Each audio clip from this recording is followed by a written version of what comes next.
दोस्तों ये class 9th का जो है साइंस का पोर्शन है। अध्याय 4 परमाणु की संरचना, स्ट्रक्चर ऑफ द एटम, इसके बारे में चर्चा किया जाएगा। अध्याय 3 में हम पढ़ चुके हैं कि पदार्थ जो होता है परमाणुओं और अणुओं से मिल करके बने होते हैं।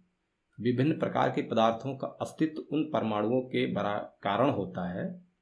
विभिन्न पदार्थों का अस्तित्व उन परमाणुओं के कारण होता है जिनसे वे बने हैं। अब प्रश्न उठता है कि किसी एक तत्व का परमाणु दूसरे तत्व के परमाणु से भिन्न क्यों होता है? क्या परमाणु वास्तव में अविभाज्य होते हैं जैसा कि डाल्टन ने प्रतिपादित किया था, या परमाणुओं के भीतर छोटे अन्य घटक भी विद्यमान होते हैं? इस अध्याय में हमें इस प्रश्न का उत्तर मिलेगा। हम अपरमाणु कणों और परमाणु के विभिन्न प्रकार के मॉडलों के बारे में पढ़ेंगे, जिनसे ये पता चलता है कि ये परमाणु के भीतर किस प्रकार व्यवस्थित होते हैं। 19वीं शताब्दी के अंत में वैज्ञानिकों के समक्ष सबसे बड़ी चुनौती थी कि परमाणुओं की संरचना और उनके गुणों के बारे में पता लगाना। परमाणुओं की संरचना को अनेक प्रयोगों के आधार पर समझाया गया है।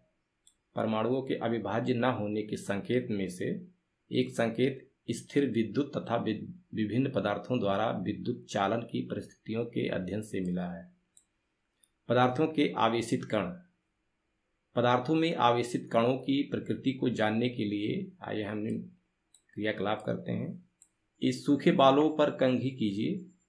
सूखे बालों पर जो है कंघी कीजिए। क्या कंघी कागज के छोटे टुकड़े को आकर्षित करती है? सूखे बालों पर जो है हमें क्या करना है? कंघी करना है। उसके बाद क्या कंघी कागज के छोटे टुकड़ों को आकर्षित करती है? ये देखने को भी क्या है? कांच की एक छड़ को सिल्क के कपड़ों पर रगड़िए और इस छड़ को हवा से भरे गुब्बारे के पास ले जाइए। क्या होता है? तो दोस्तों, इन क्रियाकलापों से क्या हम यह निष्कर्ष निकाल सकते हैं कि दो वस्तुओं को आपस में रगड़ने से उसमें विद्युत आवेश आ जाता है? यह आवेश कहाँ से आता है? इसका उत्तर तब मिला जब यह पता चला कि परमाणु विभाज्य है। परमाणु जो है विभाज्य है और आवेशित कणों से बना है। परमाणु में उपस्थित आवेशित कणों का पता लगाने में कई वैज्ञानिकों ने योगदान दिया। 19वीं शताब्दी तक यह जान लिया गया था कि परमाणु साधारण और अविभाज्य कण नहीं है, बल्कि इसमें कम से कम एक अपरमाणु कण इलेक्ट्रॉन विद्यमान होता है, जिसका पता जे टॉमसन ने लगाया था। इलेक्ट्रॉन का पता जो है जे टॉमसन नाम के वैज्ञानिक ने लगाए थे, जो कि इसके परमाणु के बाहरी कक्षा में वो चक्कर लगाता है।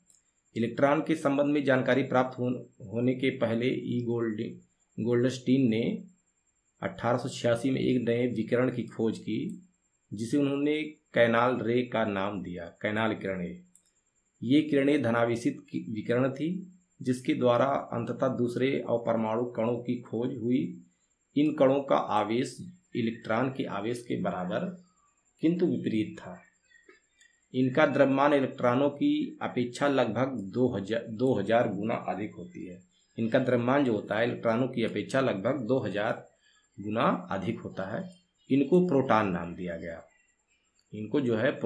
दिया गया। सामान्यतः इलेक्ट्रॉन को E- से डिनोट किया जाता है और प्रोटॉन को P पॉजिटिव, यानी प्रोटॉन पे जो है पॉजिटिव आवेश पाया जाता है के द्वारा दर्शाया जाता है। प्रोटॉन का द्रव्यमान जो होता है 1 इकाई और इसका आवेश जो है +1 लिया जाता है। इलेक्ट्रॉन का द्रव्यमान नगण्य और आवेश जो है -1 माना जाता है। ऐसा माना गया कि परमाणु जो होता है प्रोटॉन और इलेक्ट्रॉन से बने हैं, जो परस्पर आवेशितों को संतुलित करते हैं। यह भी प्रतीत हुआ कि प्रोटॉन परमाणु के सबसे भीतरी भाग में होते हैं। इलेक्ट्रॉनों को आसानी से निकाला जा सकता है, लेकिन प्रोटॉनों को नहीं। अब सबसे बड़ा प्रश्न यह है कि ये कण जो होते हैं परमाणु की संरचना किस प्रकार करते हैं। इसे हम एक प्रश्न, परमाणु की संरचना, हमने अध्याय 3 में डाल्टन के परमाणु सिद्धांत के बारे में पढ़ा है, जिसके अनुसार परमाणु अविभाज्य और अविनाशी था। लेकिन परमाणु के भीतर दो मूल कणों इलेक्ट्रॉन और प्रोटॉन की खोज ने डाल्टन के परमाणु सिद्धांत की इस धारणा को गलत साबित कर दिया। अब यह जानना आवश्यक था कि इलेक्ट्रॉन और प्रोटॉन परमाणु के भीतर किस तरह व्यवस्थित हैं। इसको समझाने के लिए बहुत से वैज्ञानिकों ने भिन्न भिन्न प्रकार के मॉडलों को प्रस्तुत किया। जे टॉमसन पहले वैज्ञानिक थे जिन्होंने परमाणुओं की संरचना से संबंधित पहला मॉडल प्रस्तुत किया, टॉमसन का परमाणु मॉडल। टॉमसन ने परमाणुओं की संरचना से संबंधित एक मॉडल प्रस्तुत किया जो क्रिसमस केक की तरह था। इनके अनुसार परमाणु एक धनावेशित गोला था जिसमें इलेक्ट्रॉन क्रिसमस केक में लगे सूखे मेवों की तरह थे। तरबूज का उदाहरण भी ले सकते हैं, जिसके अनुसार परमाणु में धन आवेश तरबूज के खाने वाले लाल भाग की तरह बिखरा है, जबकि इलेक्ट्रॉन धनावेशित गोले में तरबूज के बीज की भांति धसे होते हैं। यहाँ पे जो है ये गोला मान लिया जाए तो धनात्मक गोला ये है और इलेक्ट्रॉन जो है इसके अंदर धसे होते हैं। ये इनका मॉडल है, टॉमसन का परमाणु मॉडल है। जे टॉमसन जो है ब्रिटिश भौतिकी शास्त्री जे टॉमसन का जन्म 18 दिसंबर 1856 में मैनचेस्टर के कीचम हिल क्षेत्र में हुआ। इलेक्ट्रॉन की खोज के कारण 1906 में इनको भौतिक शास्त्र में नोबेल पुरस्कार मिला। 35 वर्ष तक ये कैम्ब्रिज में कैवेंडिश प्रयोगशाला के निदेशक थे और उनके शोध के सात सहयोगों को भी आगे चलकर नोबेल पुरस्कार मिला। ये जो दोस्तों जे टॉमसन थे। टॉमसन ने प्रस्तावित किया कि परमाणु धन आवेशित गोले का बना होता है। परमाणु जो होता है धन आवेशित गोले का बना होता है और इलेक्ट्रॉन उसमें धसे होते हैं। दूसरा होता है ऋणात्मक और धनात्मक आवेश परिमाण में समान होते हैं, इसलिए परमाणु वैद्युतीय रूप से उदासीन होता है। यद्यपि टॉमसन के मॉडल से परमाणु के उदासीन होने की व्याख्या हो गई, किंतु दूसरे वैज्ञानिकों द्वारा किए गए प्रयोग के परिणामों के इस मॉडल के द्वारा समझाया नहीं जा सका, जैसा कि हम आगे देखेंगे। अर्नेस्ट रदरफोर्ड यह जानने के इच्छुक थे कि इलेक्ट्रॉन परमाणु के भीतर कैसे व्यवस्थित है। उन्होंने एक प्रयोग किया। इस प्रयोग में तेज गति से चल रहे अल्फा कणों को सोने की पन्नी पर टकराया। यानी कि तेज गति से चल रहे अल्फा कण जो होते हैं, कणों को सोने की एक पन्नी पर टकराया गया। इन्होंने सोने की पन्नी इसलिए चुनी क्योंकि वे बहुत पतली परत चाहते थे। सोने की यह पन्नी 1000 परमाणुओं के बराबर मोटी थी। अल्फा कण द्विआवेशित हीलियम कण होते हैं। अल्फा कण जो होते हैं द्विआवेशित जो है हीलियम कण होते हैं, अतः ये धनावेशित होते हैं। चूंकि इनका द्रव्यमान 4u होता है, इसलिए तीव्र गति से चल रहे इन अल्फा कणों के पर्याप्त ऊर्जा होती है। यह अनुमान था कि अल्फा कण सोने के परमाणुओं में विद्यमान अपरमाणु कणों के द्वारा विक्षेपित होंगे। चूंकि अल्फा कण प्रोटॉन से बहुत अधिक भारी थे, इसलिए इन्होंने इनके अधिक विक्षेपण की आशा नहीं की थी। इस सोने का जो है परमाणु जो है उसके बाद जो है यहाँ से सोने की परत द्वारा अल्फा कणों का प्रकीर्णन यहाँ पे दिखाया गया है। लेकिन अल्फा कण प्रकीर्णन प्रयोग ने आशा के बिल्कुल विपरीत परिणाम दिया। इससे निम्नलिखित परिणाम मिले। तेज गति से चल रहे अधिकतर अल्फा कण जो है सोने की पन्नी से सीधे निकल गए। कुछ अल्फा कण पन्नी के द्वारा बहुत छोटे कोण से विक्षेपित हुए। आश्चर्यजनक रूप से प्रत्येक 12,000 कणों में से एक कण वापस आ गया। रदरफोर्ड के अनुसार यह परिणाम उसी प्रकार अविश्वसनीय था जैसे कि अगर आप एक 15 इंच के तोप के गोले को टिश्यू पेपर के टुकड़े पर मारते हैं। यानी कि रदरफोर्ड के अनुसार यह परिणाम उसी प्रकार अविश्वसनीय था जैसा कि अगर आप एक 15 इंच के तोप के गोले को टिश्यू पेपर के टुकड़े पर मारते हैं और वह लौटकर आपको ही चोट पहुंचाता है। रदरफोर्ड का जन्म जो है 30 अगस्त 1871 में स्प्रिंग ग्रोव में हुआ था। इनको नाभिकीय भौतिकी का जनक माना जाता है। रेडियोधर्मिता पर अपने योगदान और सोने की पन्नी के द्वारा परमाणु के नाभिक की खोज के लिए वे बहुत प्रसिद्ध हुए। 1908 में उनको नोबेल पुरस्कार मिला।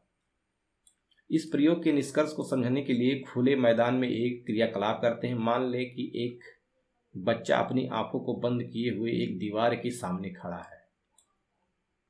उसे दीवार पर कुछ दूरी से पत्थर फेंकने को कहें। प्रत्येक पत्थर के दीवार से टकराने के साथ ही वह एक आवाज़ सुनेगा। अगर वह इसे इस बार दोहराएगा तो वह 10 बार आवाज़ सुनेगा। लेकिन जब आंख बंद किया हुआ बच्चा तार से घिरी हुई चार दीवारी पर पत्थर फेंकेगा तो अधिकतर पत्थर उस घेरे पर नहीं टकराएंगे और कोई आवाज़ सुनाई नहीं पड़ेगी, क्योंकि घेरे के बीच में बहुत सारे खाली स्थान हैं जिनके बीच से पत्थर निकल जाता है। इसी तर्क के अनुसार अल्फा कण प्रकीर्णन प्रयोग के आधार पर रदरफोर्ड ने निम्नलिखित परिणाम निकाले। परमाणु के भीतर का अधिकतर भाग खाली है, जो परमाणु के भीतर का अधिकतर भाग खाली है क्योंकि अधिकतर अल्फा कण बिना विक्षेपित हुए सोने की पन्नी से बाहर निकल जाते हैं। बहुत कण अपने मार्ग से विक्षेपित होते हैं, जिससे यह ज्ञात होता है कि परमाणु में धनावेशित भाग बहुत कम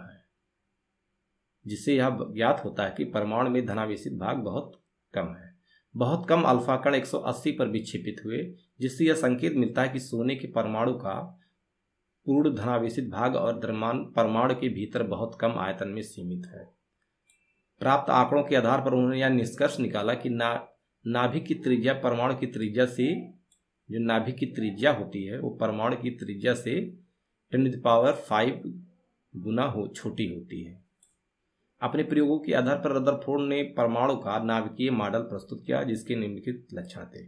परमाणु का केंद्र धनावेशित होता है, जिसे नाभिक कहा जाता है। एक परमाणु का लगभग संपूर्ण द्रव्यमान नाभिक में होता है। इलेक्ट्रॉन नाभिक के चारों ओर वर्तुलाकार मार्ग में चक्कर लगाते हैं। नाभिक का आकार परमाणु के आकार की तुलना में काफी कम होता है। नाभिक का जो आकार होता है वो परमाणु के आकार की तुलना में बहुत कम होता है। रदरफोर्ड के परमाणु मॉडल की कमियां। रदरफोर्ड के परमाणु मॉडल की कुछ कमियां हैं। वर्तुलाकार मार्ग में चक्रण करते हुए इलेक्ट्रॉन का अस्थायी हो पाना संभावित नहीं है। कोई भी आवेशित कण गोलाकार कक्ष में त्वरित होगा। त्वरण के अनुसार आवेशित कणों से ऊर्जा का विकिरण होगा। इस प्रकार अस्थायी कक्षा में घूमता हुआ इलेक्ट्रॉन अपनी ऊर्जा विकृत करेगा और नाभिक से टकरा जाएगा। अगर ऐसा होता है तो परमाणु अस्थिर होता, जबकि हम जानते हैं कि परमाणु अस्थायी होते हैं। बोर का परमाणविक मॉडल। रदरफोर्ड के मॉडल पर उठी आपत्तियों को दूर करने के लिए नील्स बोर ने परमाणु की संरचना के बारे में निम्नलिखित अवधारणाएं प्रस्तुत की। इलेक्ट्रॉन केवल कुछ निश्चित कक्षाओं में ही चक्कर लगा सकते हैं। इलेक्ट्रॉन केवल कुछ निश्चित कक्षाओं में ही चक्कर लगा सकते हैं, जिन्हें इलेक्ट्रॉन की विविक्त कक्षा कहते हैं। जब इलेक्ट्रॉन इस विविक्त कक्षा में चक्कर लगाते हैं तो उनकी ऊर्जा का विकिरण नहीं होता। नील्स बोर हैं। नील्स बोर का जो जन्म 7 अक्टूबर 1885 में कोपेनहेगन में हुआ था। 1916 में कोपेनहेगन विश्वविद्यालय में उनको भौतिक शास्त्र का प्रोफेसर नियुक्त किया गया। 1922 में उनको परमाणु की संरचना पर अपने योगदान के लिए नोबेल पुरस्कार मिला। प्रोफेसर बोर के विविध लेखों पर आधारित 3 पुस्तकें प्रकाशित हुई। The theory of spectra and atomic constitution, atomic theory और द डिस्क्रिप्शन ऑफ नेचर। इन कक्षाओं या कोषों को ऊर्जा स्तर कहते हैं। चित्र के अनुसार आप देख सकते हैं, ये नाभिक होता है, ये परमाणु, इसको कक्षा KLMN से निरूपित किया गया है। n का मतलब इसके कक्षा से है। n = 1, n = 2, n = 3, n = 4, यानी कि बीच में प्रोटॉन होते हैं और इलेक्ट्रॉन इन्हीं कहीं कक्षाओं में KLMN में चक्कर लगाते हैं। किसी परमाणु में कुछ ऊर्जा स्तर होते हैं। ये कक्षाएं या कोष KLMN या संख्याओं 1, 2, 3, 4 के द्वारा दिखाई जाती हैं। न्यूट्रॉन। 1932 में G. Chadwick, Rutherford, J. Thomson और उसके बाद न्यूट्रॉन आता है। 1932 में J. चैडविक ने एक और अपरमाणु कण का खोज निकाला जो आवेशित और द्रव्यमान में प्रोटॉन के बराबर होता है। प्रोटॉन के बराबर होता है, जो अनावेशित होता है, यानी कि इसमें कोई आवेश नहीं होता है, लेकिन यह परमाणु के बराबर होता है। अतः इसका नाम न्यूट्रॉन रखा। हाइड्रोजन को छोड़कर ये सभी परमाणु के नाभिक में होते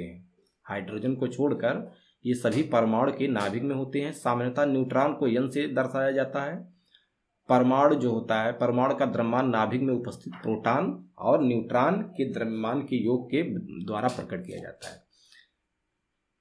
यानी कि जो होता है परमाणु का जो द्रव्यमान होता है नाभिक में उपस्थित प्रोटॉन और न्यूट्रॉन के द्रव्यमान के योग के द्वारा प्रकट किया जाता है। ये होता है हाइड्रोजन है, ये हीलियम है। यहाँ पे जो है एक आपका इलेक्ट्रॉन है, इसमें 2 है। लिथियम होता है, सबको दर्शाया गया है। अलग अलग कक्षा में जो है अलग अलग इलेक्ट्रॉन होते हैं, ये सब दर्शाया गया है। सोडियम है, मैग्नीशियम, एल्यूमिनियम है, सिलिकॉन है, फास्फोरस है, सल्फर है, क्लोरीन है, आर्गन है। पहले 18 तत्वों की आणविक संरचना का व्यवस्था चित्र जो है इसमें दिया हुआ है। किस किस कक्षा में कितने इलेक्ट्रॉन हैं। विभिन्न कक्षाओं में इलेक्ट्रॉन कैसे वितरित होते हैं। परमाणु की विभिन्न कक्षाओं में इलेक्ट्रॉनों के वितरण के लिए बोर और बरी ने कुछ नियम प्रस्तुत किए हैं। इन नियमों के अनुसार किसी कक्षा में उपस्थित अधिकतम इलेक्ट्रॉनों की संख्या को सूत्र 2n² से दर्शाया जा सकता है। यानी कि इन नियमों के अनुसार जो किसी कक्षा में उपस्थित अधिकतम इलेक्ट्रॉनों की संख्या को सूत्र 2n² से दर्शाया जाता है, जहां n कक्षाओं की संख्या या ऊर्जा स्तर है। इसलिए इलेक्ट्रॉनों की अधिकतम संख्या पहले कक्षा के कोष में होगी, यानी कि 2n², यानी कि 2, अधिकतम 2 हो सकता है। 2n², पहला फर्स्ट कक्षा जो है 2 दर्शाता है। दूसरे कक्षा यल कोष में जो होता है 2n², यानी कि 8, यानी इलेक्ट्रॉनों की संख्या जो है अधिकतम 8 हो सकती है। तीसरे कक्षा में m कोष में जो है अधिकतम 18, चौथे कक्षा या n में कोष में होगी, यानी 32। सबसे बाहरी कोष में इलेक्ट्रॉनों की अधिकतम संख्या 8 हो सकती है। सबसे बाहरी कोष में इलेक्ट्रॉनों की संख्या 8 हो सकती है। किसी परमाणु के दिए गए कोष में इलेक्ट्रॉन तब तक स्थान नहीं लेते, किसी परमाणु के दिए गए कोष में इलेक्ट्रॉन तब तक स्थान नहीं लेते जब तक कि उसमें पहले वाले भीतर की कक्ष पूर्ण रूप से भर नहीं जाती। इससे स्पष्ट होता है कि कक्षाएं क्रमानुसार भरती हैं। पहले 18 तत्वों की परमाणु संरचनाओं की व्यवस्था चित्र को इसमें दिखाया गया है। दोस्तों, संयोजकता क्या है? हम पढ़ चुके हैं कि परमाणु की विभिन्न कक्षाओं या कोषों में इलेक्ट्रॉन किस प्रकार व्यवस्थित होते हैं। किसी परमाणु की सबसे बाहरी कक्षा में उपस्थित इलेक्ट्रॉनों को संयोजकता कहते हैं। यानी कि किसी परमाणु की सबसे जो बाहरी कक्षा में उपस्थित इलेक्ट्रॉनों को संयोजकता इलेक्ट्रॉन कहा जाता है। बोर-बरी स्कीम से हम जानते हैं कि किसी परमाणु का बाह्यतम कक्ष अधिकतम 8 इलेक्ट्रॉन रख सकता है, यानी अधिकतम जो है 8 इलेक्ट्रॉन रख सकता है। यह देखा गया है कि जिन तत्वों के परमाणुओं के बाह्यतम कक्ष पूर्ण रूप से भरे होते हैं वे रासायनिक रूप से सक्रिय नहीं होते। दूसरे शब्दों में उनकी संयोजक शक्ति या संयोजकता शून्य होती है। इन अक्रिय तत्वों में से हीलियम परमाणु के बाह्यतम कक्ष में 2 इलेक्ट्रॉन होते हैं और अन्य में 8 होते हैं। सक्रिय तत्वों के परमाणुओं की संयोजन शक्ति अर्थात अपने सामान या अन्य किसी तत्व के परमाणु से मिलकर अणु बनाने की प्रवृत्ति अपने बाह्यतम कक्ष को पूर्ण रूप से भरने का प्रयास माना जाता है।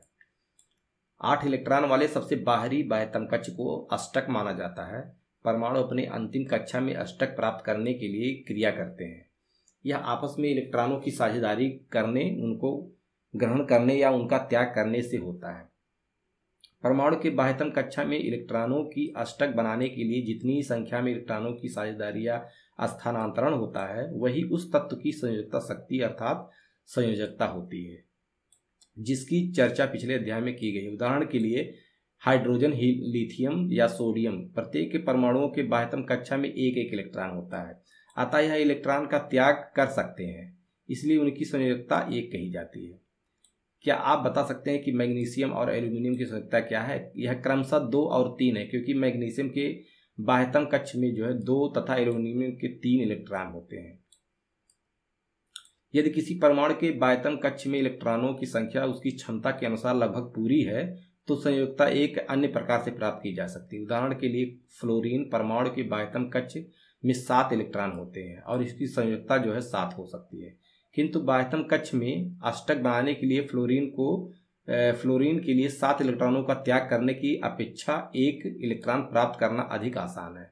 अतः इसकी संयोजकता जो है विभिन्न शैलों में इलेक्ट्रॉनों के वितरण के साथ पहले 18 तत्वों के परमाणु का संयोजन। इसमें दोस्तों दिया है तत्व का नाम, प्रतीक, परमाणु संख्या, प्रोटॉनों की संख्या, न्यूट्रॉनों की संख्या, इलेक्ट्रॉनों की संख्या, इलेक्ट्रॉनों का वितरण KLMN के अनुसार, संयोजकता क्या है।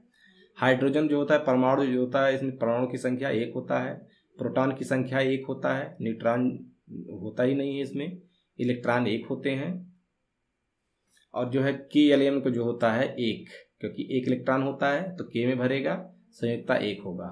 हीलियम होता है, 2 परमाणु होते हैं इसमें, 2 प्रोटॉन होते हैं, 2 न्यूट्रॉन होते हैं, 2 इलेक्ट्रॉन होते हैं। इसमें जो है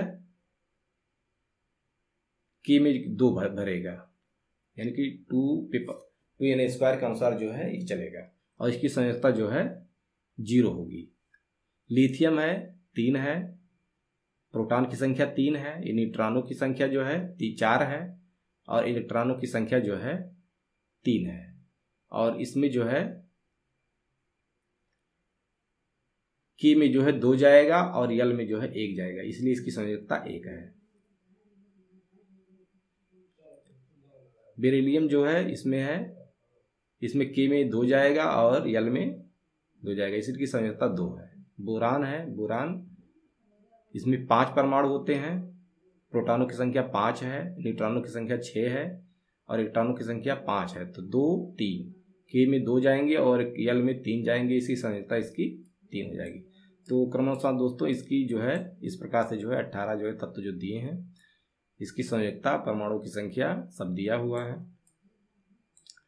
अष्टक 8 में 7 घटाकर प्राप्त की जा सकती है। तो और इस तरह फ्लोरीन की संयोजकता 1 हो जाती है। तो दोस्तों वहां से जो है जो फ्लोरीन जो होता है 7 जो है उसकी संयोजकता 7 माना जा रहा है, लेकिन वहां जो है 1 इलेक्ट्रॉन वह जो है प्राप्त कर सकता है, तो घटाकर प्राप्त की जा सकती है, और इस तरह फ्लोरीन की संयोजकता 1 हो जाती है। अतः ऑक्सीजन की संयोजकता का परिकलन भी इसी प्रकार किया जाता है। इस परिकलन से ऑक्सीजन की संयोजकता कितनी होगी? प्रत्येक तत्व के परमाणु की एक निश्चित संयोजन शक्ति होती है जिसे संयोजकता कहते हैं। पहले 18 तत्व की संयोजकता सारणी में जो दिया हुआ है। परमाणु संख्या तथा द्रव्यमान संख्या, परमाणु संख्या तथा द्रव्यमान संख्या। हम जानते हैं कि परमाणु के नाभिक में प्रोटॉन विद्यमान होते हैं। एक प्रोटॉन में उपस्थित प्रोटॉनों की संख्या उसकी परमाणु संख्या को बताती है। जो प्रोटॉनों की संख्या होती है परमाणु संख्या को बताती है।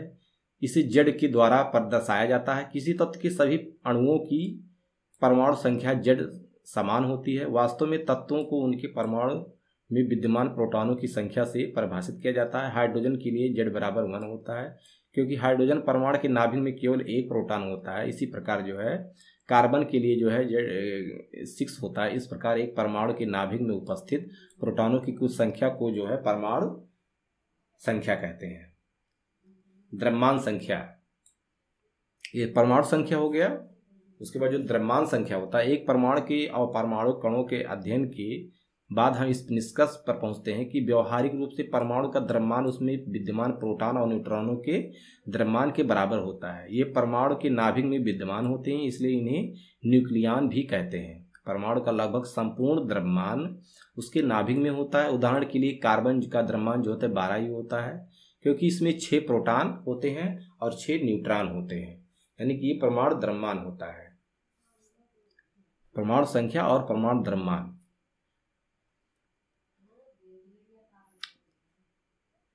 U + 6U = 12। इसी प्रकार एल्यूमिनियम का द्रव्यमान जो होता है 27 ही होता है, जिसमें 13 प्रोटॉन और 14 न्यूट्रॉन होते हैं। एक परमाणु के नाभिक में उपस्थित प्रोटॉन और न्यूट्रॉनों की कुल संख्या के योग को द्रव्यमान संख्या कहा जाता है। किसी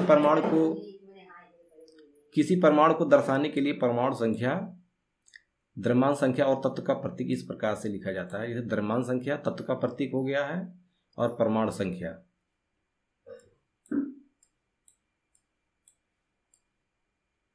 उदाहरण के लिए नाइट्रोजन को इस प्रकार लिखा जाता है कि नाइट्रोजन का जो है परमाणु संख्या या द्रव्यमान जो है संख्या 14 है। समस्थानिक दोस्तों, समस्थानिक जो होता है, प्रकृति में कुछ तत्वों के परमाणुओं की पहचान की गई है जिसमें परमाणु संख्या समान हो लेकिन द्रव्यमान संख्या अलग अलग होता है। यानी परमाणु संख्या तो समान होता है लेकिन द्रव्यमान संख्या अलग अलग होता है, तो उसके समस्थानिक कहलाते हैं। उदाहरण के लिए हाइड्रोजन परमाणु को लें। इसी 3 परमाणुविक स्पीसीज होते हैं, जैसे कि प्रोटियम, ड्यूटेरियम और ट्राइटियम होता है। तो प्रोटियम का 1 होता है द्रव्यमान, ड्यूटेरियम का 2 होता है, ट्राइटियम का 3 होता है हाइड्रोजन का।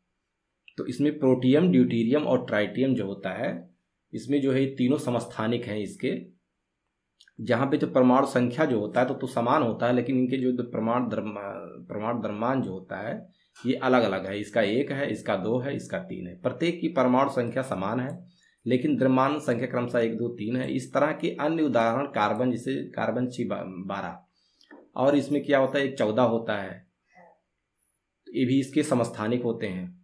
क्लोरीन होता है 17, 35, परमाणु द्रव्यमान जो है 35 होता है, और इसका जो है इसमें प्रोटॉनों की संख्या जो होता है परमाणु संख्या 17 होता है, और एक होता है 37।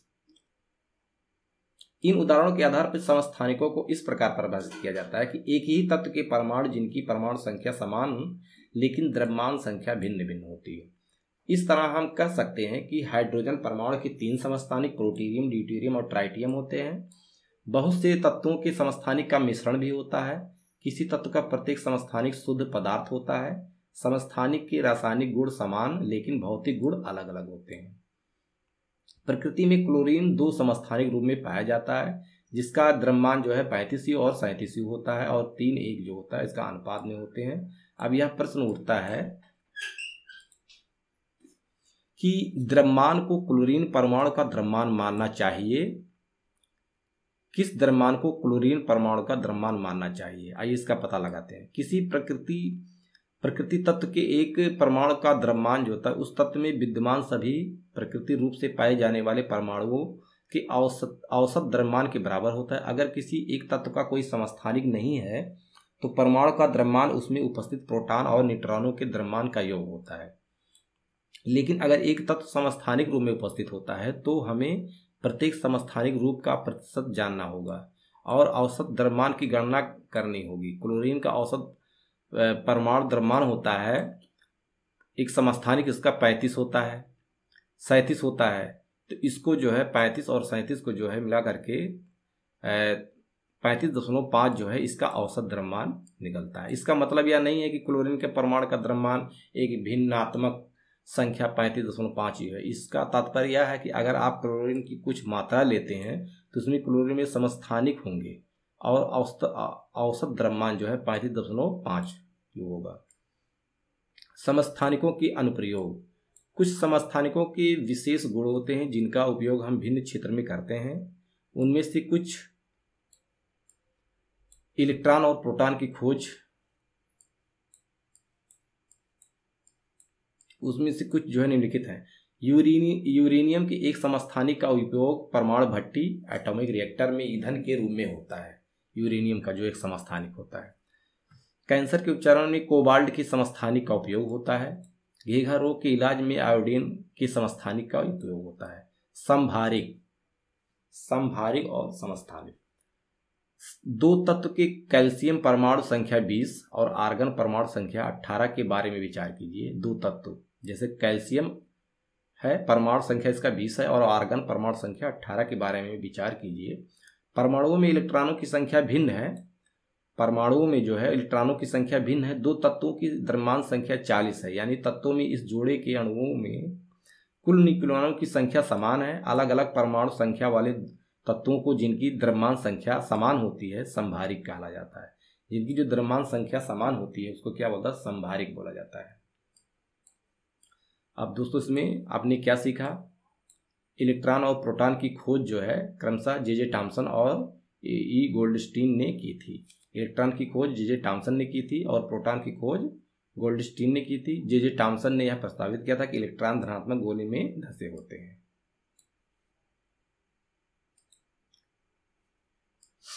रदरफोर्ड के अल्फा कणों के परिकरण में ने प्रयोग केंद्रक की खोज की। रदरफोर्ड के परमाणु मॉडल ने प्रस्तावित किया कि परमाणु के अंदर बहुत छोटा केंद्रक होता है और इलेक्ट्रॉन केंद्रक के चारों ओर घूमते हैं। परमाणु की स्थिरता की इस मॉडल से व्याख्या नहीं की जा सकती।